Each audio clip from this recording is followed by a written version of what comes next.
I know how difficult it can be to feel off after eating, and it's so hard to eliminate foods and figure out what it is exactly that's bothering you. Did you know that 1 in 3 Americans think that they're sensitive to gluten, but only about 1% actually have celiac disease? For everyone else, it could be something else in those foods called FODMAPs. And you've started using FODzyme. How's that working out for you? Oh, it's so great. So I got this little jar, and I put my FODzyme packets in the jar, and it just sits right on our kitchen counter. It's a tasteless powder that you sprinkle right onto your food, and it helps to break down the FODMAPs, the hard-to-digest components in food that can cause bloating, gas, and pain before they cause discomfort. So what's the biggest thing you've noticed, the biggest difference? Bloating. And FODzyme helps with all of that. Yeah, think of it like Lactaid, but for garlic and onions, wheat, beans, which is a big one for me, cheese, and other common foods with FODMAPs. And we believe in FODzyme, and so we're very excited to partner with FODzyme to offer you 30% off your first order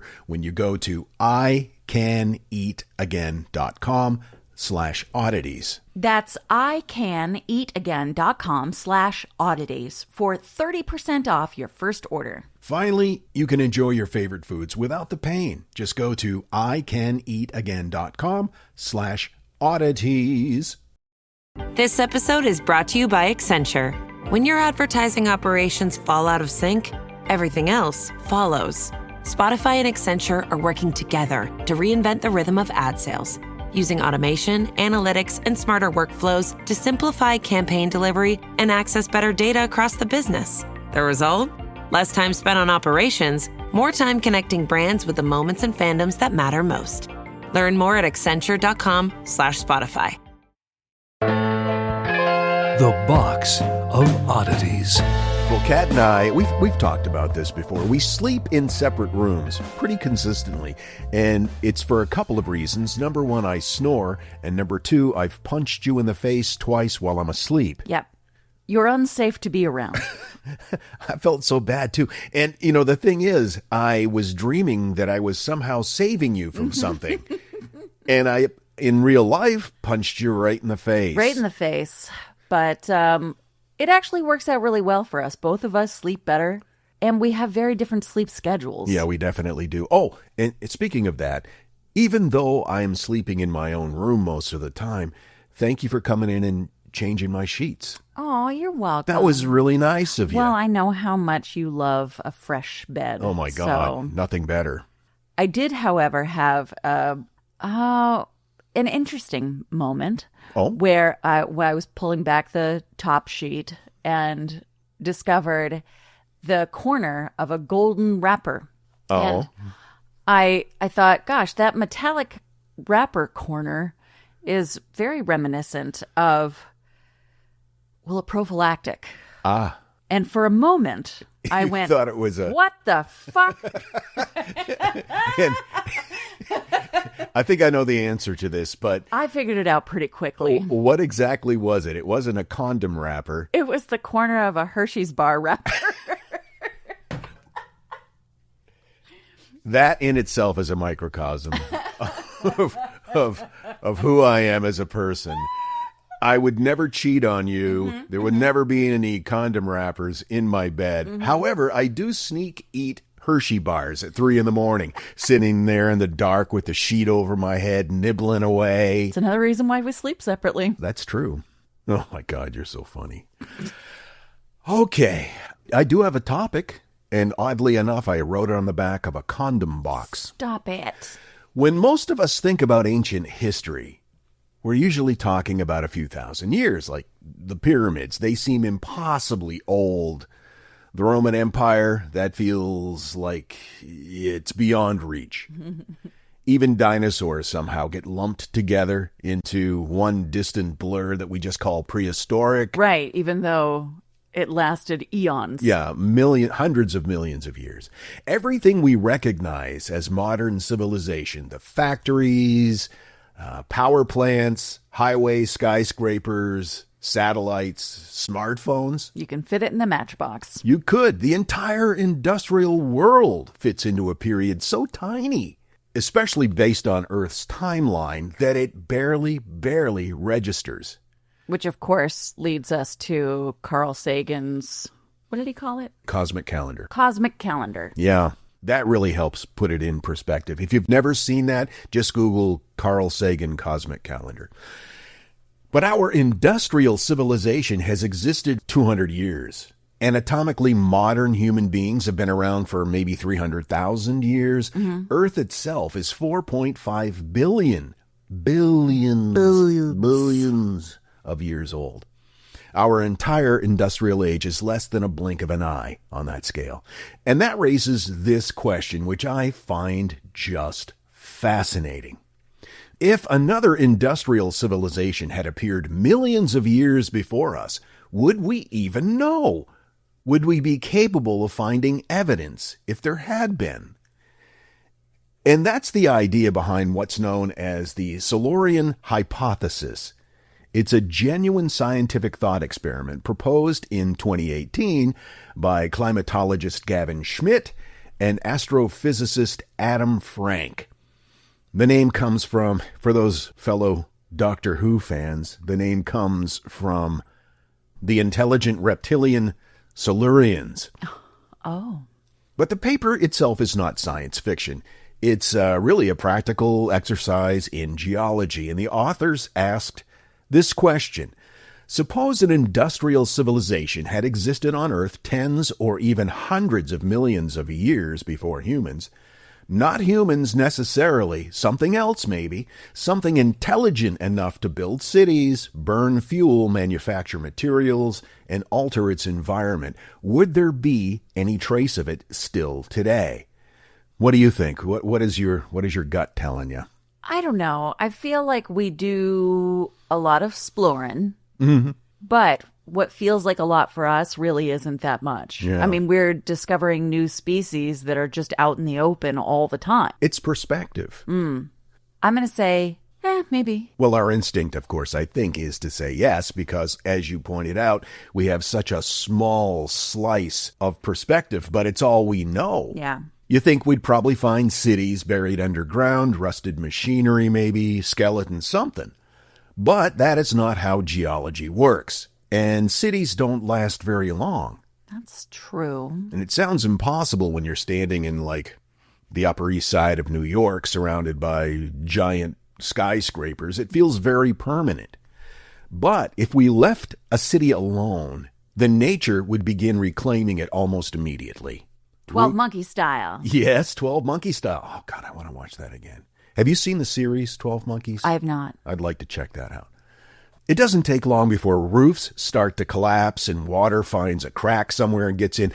Little plants will completely destroy foundations. Anyone who's owned a home can tell you that. Metal rusts, concrete fractures. Within a few thousand years, most buildings become little more than mounds beneath vegetation, and you give it hundreds of thousands of years, and erosion does the rest. You stretch that timeline into millions of years, the entire landscapes begin to change. Because on this type of massive timeline, mountains rise and disappear. Rivers will carve new paths. Glaciers grind away at the surface. Sediment buries the remains. But then, on top of that, there's plate tectonics. That's true. Shit's moving around all the time. All the time, like the ocean floor, where most of the Earth's crust sits. It's constantly recycled back into the mantle. Almost none of it is older than 200 million years. Continents do last forever, but even they are relentlessly reshaped by erosion and burial. Earth is constantly, it's like it's editing its history. And we tend to think of fossils as permanent records of life. And I didn't realize this, but in doing some research on it, the reality is fossilization is incredibly rare. And the time period for us to uncover and discover fossils is pretty small. It is. Like on a grand scheme. The overwhelming majority of living things simply vanish without leaving any type of recognizable trace.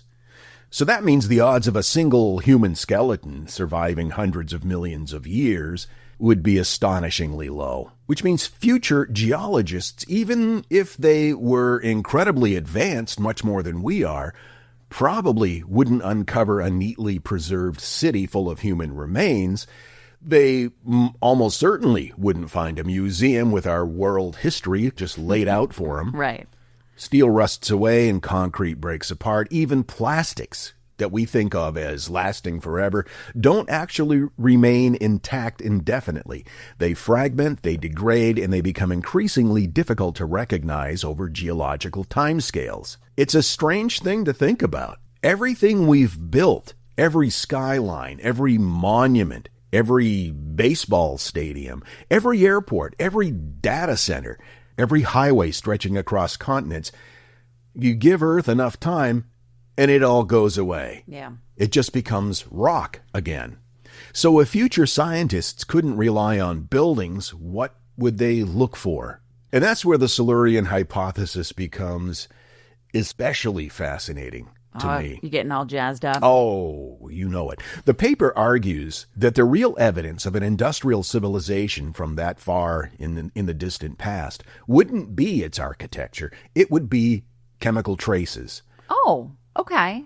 Yeah. Like in our case, burning fossil fuels, we're changing the ratio of carbon isotopes that would be preserved in the sediment. I would imagine the side effects of certain weapons we've used too. Nuclear? Yes, and we'll get to that. Oh, okay. But even synthetic materials, that will leave unusual compounds trapped in layers of rock, just chemical signatures. Mine and concentrate rare metals on a global scale, that leaves an unusual fingerprint as well. Rapid industrialization also changes the climate, the oceans, the atmosphere in ways that can become preserved in the geological record. Right. Those are exactly the kinds of chemical traces that we're leaving today. Future geologists, whether they're human or something else entirely, would probably never discover any of our remains or cities or anything material like that, but they would discover what would probably be a very, very, very thin layer of rock containing sudden shifts in carbon chemistry, traces of synthetic compounds, microscopic plastic particles, and evidence that the Earth's climate changed unusually fast. And that layer and that epoch already has a name. We are living through what scientists refer to as part of the Anthropocene period, the proposed geological interval marked by humanity's impact on the planet. So that means we're already creating the kind of evidence that Silurian hypothesis says another civilization might have left behind before us. So what about that? Can we find evidence like this in the geological record today? One of the most intriguing examples is the Libyan Desert Glass that is scattered across thousands of square kilometers of the Sahara. It's sand that was heated to such an extreme temperature that it melted into glass. The energy required was immense, comparable to the temperatures produced by, as you mentioned, a nuclear explosion. It's the kind of discovery that naturally sparks some speculation. Could this be evidence of some unimaginable ancient technology? Could it also be something like an asteroid? Yeah, and that's probably what it is. We don't know for sure, but that is the widely accepted theory. Okay. But the minerals inside the glass bear the unmistakable signature of an enormous shock event, and it is the type of signature that a massive nuclear incident would leave. So even though, it's more likely that it was like an asteroid exploding above the surface of the Earth or whatever, doesn't rule out some sort of nuclear event. Okay. And you touched on evidence of radiation. Well, they've not been able to detect any nuclear radiation, and you would think that they would have if the glass was formed by a nuclear blast. But radioactive products from nuclear weapons decay surprisingly fast. The half-life. Iodine-131, that's gone in months. Cesium-137 has a half-life of about 30 years. Strontium-90 lasts about 29 years. The big one, of course, plutonium-239. That lasts much longer, with a half-life of about 24,000 years. 24,000 years does sound like an enormous period of time, certainly from our perspective, but geologically it's nothing. After about 10 half-lives, roughly 240,000 years, less than 1/1000th of the original plutonium would remain. And after 1 million years, it would be gone. Yeah. Of course, the Silurian hypothesis itself is not evidence that another civilization existed before us. That's really not the point. The paper is about the limits of the geological record. It's asking how much history Earth can actually preserve and how much does it erase. And when you measure time in millions of years instead of centuries, permanence starts to look almost like an illusion.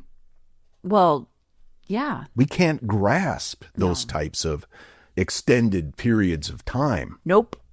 We often assume civilization is something that permanently changes the planet. But on a world that's been reshaping itself for 4.5 billion years, even our greatest achievements may amount to little more than a brief chemical disturbance. So long after every city has collapsed and after every monument has been ground into sediment, there may be almost nothing left that says that we were here. At best, just a faint line in the rocks, and even that wouldn't tell the whole story. Fascinating concept, really interesting study. Because like you said, how would we know? We just don't have the capabilities of it right now. Maybe if we survive another few thousand years, we'll evolve to a point where we can detect more precisely these types of things. This comes from the study, the Silurian Hypothesis. Would it be possible to detect an industrial civilization in the geological record? That came from the International Journal of Astrobiology, authored by Schmidt and Frank. The United States Geological Survey, Timescale and Plate Tectonics, and the Smithsonian. Muy interesante. Gracias, mi esposa. Well, if you know anything about us, you know that we have weird eyeballs. We sure do. And so it's important to us, if we're going to have to wear glasses, to look good. And you know me, I'm frugalicious. So I will sometimes put off buying new glasses because I don't want to pay for them. But that is not a problem anymore because of Zenni. Zenni is an online eyewear shop. Prescription glasses, sunglasses, blue light lenses, starting at under $30. And we have just ordered our Zenni glasses. It was super easy. You go to zenni.com, pick a frame, upload your prescription, and they ship right to your door. And they start at under $30. No appointment, no store, no upsell at the counter. You don't have to watch someone wait for you trying on glasses. Over 150,000 five-star reviews. And if you've never bought glasses online before, Zenni has a virtual try-on so you can see exactly what your frame is going to look like on your face. Or in my case, my big fat face. What I have found is that I can't wear the round frames. It makes my face look fatter. I wear the rectangular frames that are a little more oblong. You look beautiful in anything that you put on your face. But Zenni sure does help. If your glasses are overdue for a refresh, now's the time. Go to zenni.com/podcast and use code podcast15 for 15% off your first order. The styles do sell out, so don't sit on it. That's zenni.com/podcast. Promo code podcast15. Since we moved back from Ecuador, I've stepped up my fashion game.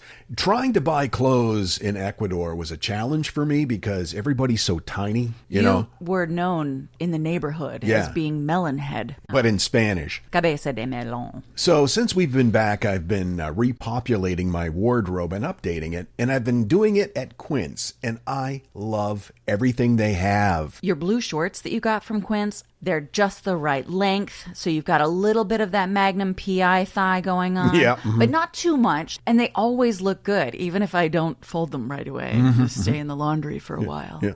The best summer pieces are the ones you end up wearing on repeat, and those shorts, one of them. Comfortable, versatile, and somehow right for almost every occasion, without the traditional retail markup. I have a perfect linen dress that I got from Quince because it is lightweight, it's breathable, it looks good. I just keep reaching for it in my closet. You get quality, you get affordability, and they also have bedding and bath products. Quince isn't just clothes. But man, do I love their clothes. Make your summer wardrobe feel easier. Go to quince.com/oddities for free shipping on your order and 365-day returns. Now available in Canada, too. Yee. That's QUINCE.com/oddities for free shipping and 365-day returns. Quince.com/oddities. And now, that thing in the middle.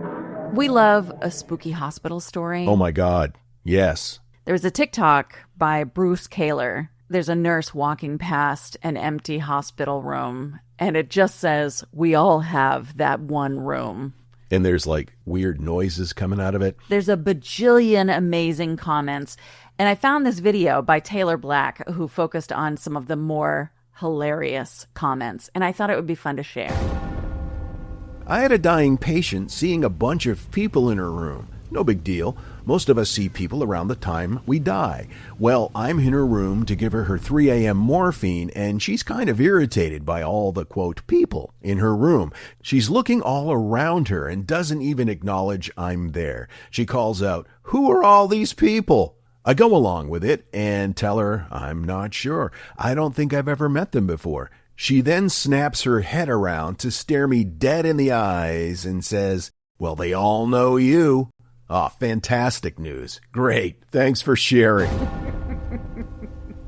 I worked as a janitor early morning. There was a patient I got used to seeing since they didn't really sleep. Sometimes they would be in the smoke area when I went to do the trash. One morning, about 3 a.m., I made my way to the smoke shelter trash. The patient was there, smoking, as usual. We talked for about 10 minutes, and I walked away. Roughly an hour later, I'm on the floor. I eventually make it to their room, but it's already empty. Excited, I assume they finally got better and were discharged. Sadly, no. I went to the nurse's station to ask about the good news and was told that the patient passed away earlier in the day, way before my shift. Who the fuck was I talking to?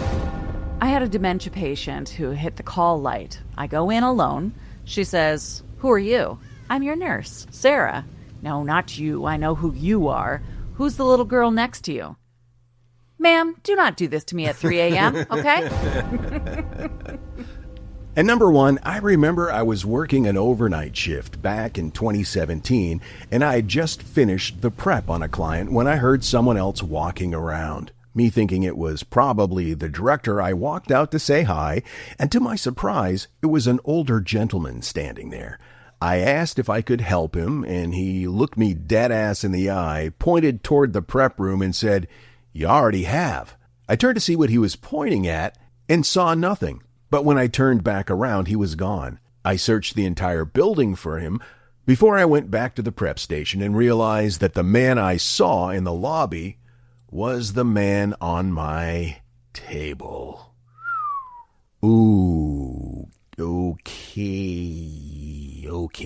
Hey, if you work in an environment like that, maybe a care unit or a hospital, and you've experienced anything like this, We want your stories. please share it. Do it. Thank you. The new LinkedIn Hiring Pro can't undo your last hire. The human postponer. They were the master of one phrase. "I'll circle back on that." But 3 months later, you were the one doing all their work and wondering how big that circle is. But LinkedIn Hiring Pro can take the hiring load off your plate by automating the hiring busy work from the initial job post to scheduling interviews. Hire right the first time with LinkedIn Hiring Pro. Post a free job today at linkedin.com/quality. Do you hear that? Sounds like breakfast is ready. Because Quaker's coming in hot with morning nutrition. 100% whole grain oats and a good source of fiber to fuel the rhythm of your morning and kickstart your day. And that sounds absolutely delicious. Fuel to start whatever's next. Quaker, official sponsor of FIFA World Cup 26. We're the podcast that acts like your BFF, then totally ignores you at a party just to f*** with your head. This is the Box of Oddities. Well, after years of diligent research, the question remains, what you got for me? Artemidos of Dalis claimed cheese reading to be one of the most unreliable forms of fortune telling. Cheese reading? And he was not shy about his cheese divination shade. Wow. Saying, "The truth is spoken by sacrificers and bird diviners and astrologers and observers of wonders and dream diviners and liver examiners alone." So he's anti-dairy product scrying? That's correct. Okay. I also wonder if the truth is spoken by sacrificers and bird diviners and astrologers and observers of wonders and dream diviners and liver examiners alone should be a t-shirt. That reminds me of the Monty Python quote. I think you wrote it on the cover of one of your cookbooks. Yes, yes. "And the people did feast upon the lambs and the sloths and carp and the anchovies and the orangutans and breakfast cereals and fruit bats." It's amazing to me that this stuff is committed to your memory. I love that about you. Your love for Monty Python is one of the first things that drew me to you like a moth to the flame. I remember your first email address was waterytart207. Yeah, I love that. You also referred to yourself as the Dread Pirate Cat. Yes, I know that's not Python, but it still has the same charm. That was on MySpace. Oh, my God. I know. Now getting into the cookbook, I've got some stuffed peppers that we could talk about. I have a better idea. Let's do your topic. Kale and white bean soup. Maybe you should put a cookbook together and make it available. You keep saying that. You're very sweet. Most of what I cook is piles, though. That's the name of the cookbook.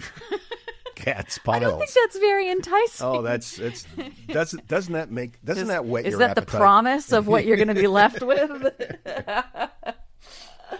Where was I? Oh, yes. Tyromancers, as cheese diviners are called. Many thought that they could turn to cheese when they wanted a little insight into the future. Cheese has been associated with magic and divination for centuries, actually. According to Jennifer Billick, it played a role in ritual practices as far back as ancient Greece and Rome, where it was included in offerings to the gods. Once again, to quote Python, "Blessed are the cheesemakers." In Scotland, visitors can still find the remains of a cheese well, where people once tossed pieces of cheese into the water as gifts for fairies, hoping to ensure a plentiful harvest. What made them assume that fairies weren't lactose intolerant? That's a great question. Maybe they would also throw in some lactate just in case. Oh, I see. That's... Just to be thoughtful. Yeah, that's thoughtful. If the fairies accepted the offering, the crops would flourish, and if they did not, the harvest was believed to fail. So I guess the cheese that you chose had to be pretty good cheese if you wanted a good harvest. The practice of using cheese specifically for fortune-telling appears to have flourished in England during the Middle Ages and into the early modern period. Billick suggests that cheese became a practical divination tool because it was readily available in households that kept milk-producing livestock, making it far more accessible than some older methods. In other words, it's easier to get cheese than a calf's liver. Usually. Not always. Well, like molten lead was used for divination. And I imagine cheese is a lot easier to work with. And a lot safer. I don't know. Have you ever touched hot cheese? It sticks to your skin and it will not come on. Anyway. That's true. Like tea leaf or coffee ground reading, tyromancy relies on interpreting patterns and shapes. Practitioners might examine the holes in a wheel of Swiss cheese or the veins in blue cheese or other natural textures for symbolic images. A heart might signify love. The shape of a baby could foretell major life changes. Veining and texture are obviously helpful. Cheese with little surface variation could be broken in half or crumbled onto a plate to read the ridges and the break of the shapes and so on and so forth. You make do. If all you've got is craft slices, you got to figure out some way to... The future is bleak. Another tradition involved melting two cheeses together with white wine or dry cider into a fondue-like mixture. I was going to say, that sounds like fondue. So while concentrating on a question, a piece of bread was dipped into the cheese and then held near a candle so its shadow could be cast on a wall, and the resulting silhouette was interpreted as an answer to the question being asked. Wow. Yeah, I think we should go get fondue. I'm not going to say no to that. I see it in our future. Oh, dairy products crying again. Retired chef and practicing witch Amber Corvidae believes that many Western food-based divination practices, including tyromancy, and the better-known practice of reading tea leaves, became more discreet during the witch hunts that began in the 15th century. She argues that by the 1700s, gatherings ostensibly held for afternoon tea often provided cover for people who were actually there to seek spiritual guidance. Cheese has occupied a surprisingly enduring place in the history of folk magic and divination.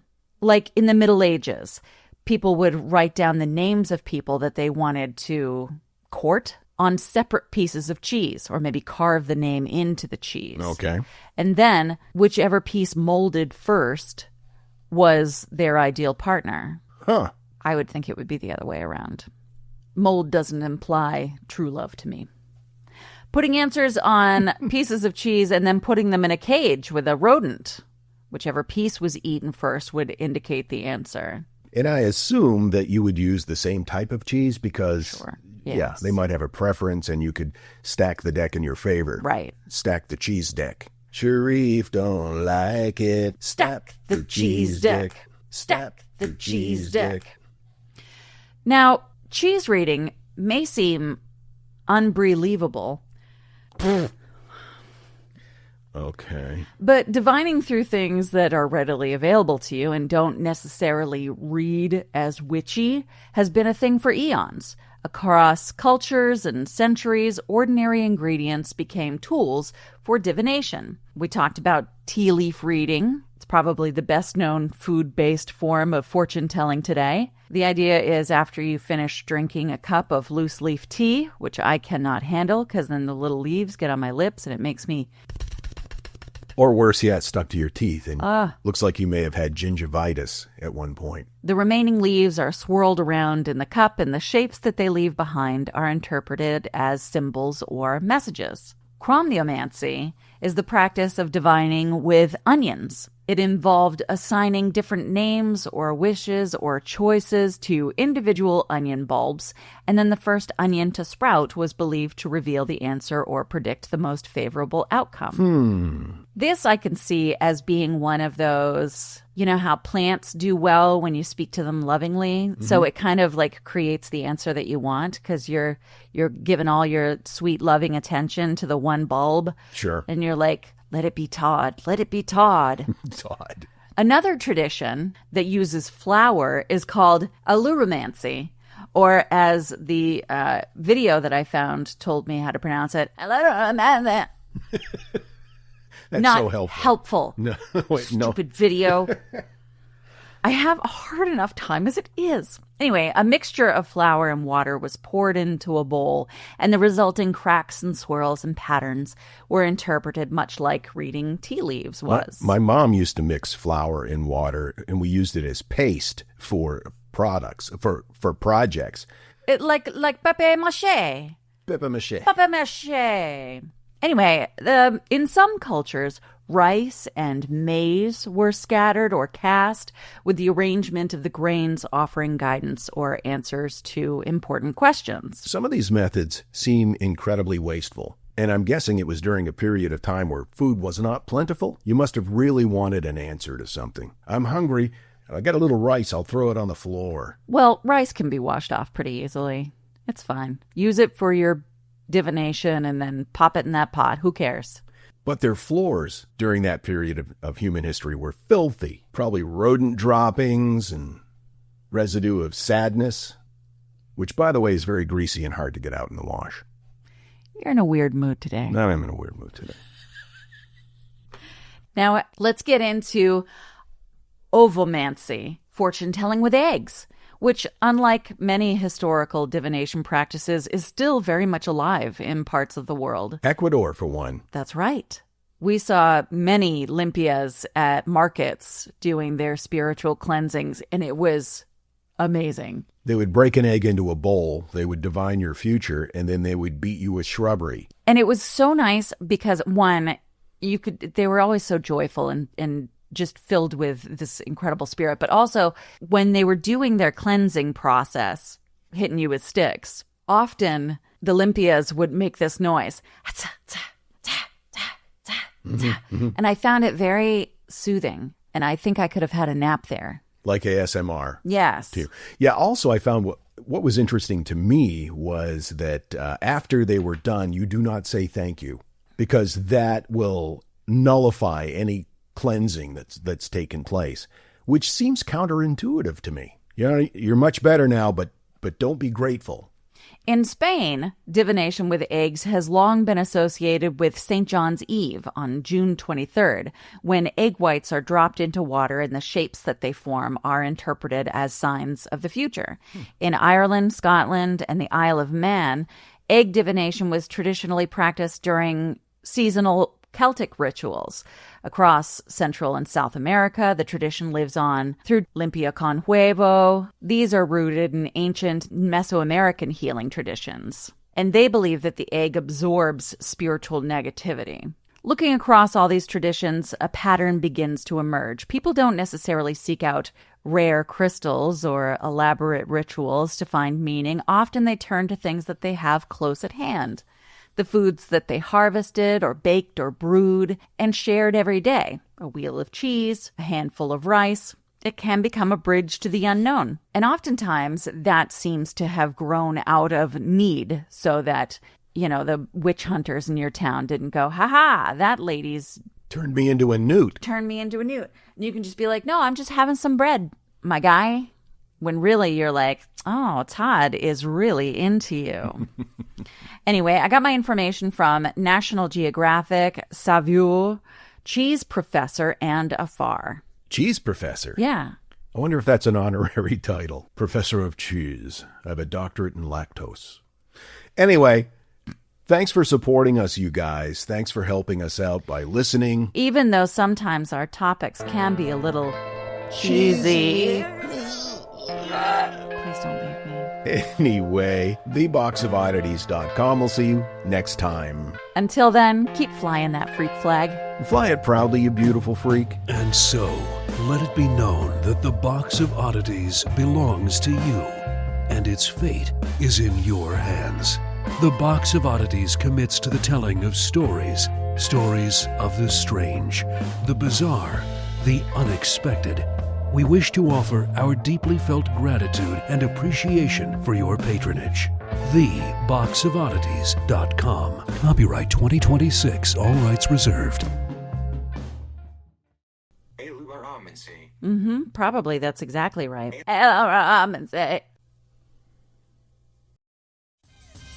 Welcome to a new era of baseball's great spectacle, the T-Mobile Home Run Derby, live on Netflix. The biggest sluggers in baseball put their talents to the test on All-Star Weekend. Raw power meets star power. Big swagger meets bigger slams. And you don't swing to make contact. You swing to make history. Watch the T-Mobile Home Run Derby live on Netflix this Monday, July 13th at 8 p.m. Eastern, 5 p.m. Pacific. Hey, it's Ryan Reynolds here from Mint Mobile. Now, I was looking for fun ways to tell you that Mint's offer of unlimited premium wireless for $15 a month is back. So I thought it would be fun if we made $15 bills. But it turns out that's very illegal. So there goes my big idea for the commercial. Give it a try at mintmobile.com/switch. Upfront payment of $45 for 3 months, $90 for 6 months, or $180 for 12-month plan required. $15 per month equivalent. Taxes and fees extra. Initial plan term only. Greater than 50 gigabytes may slow when network is busy. See terms.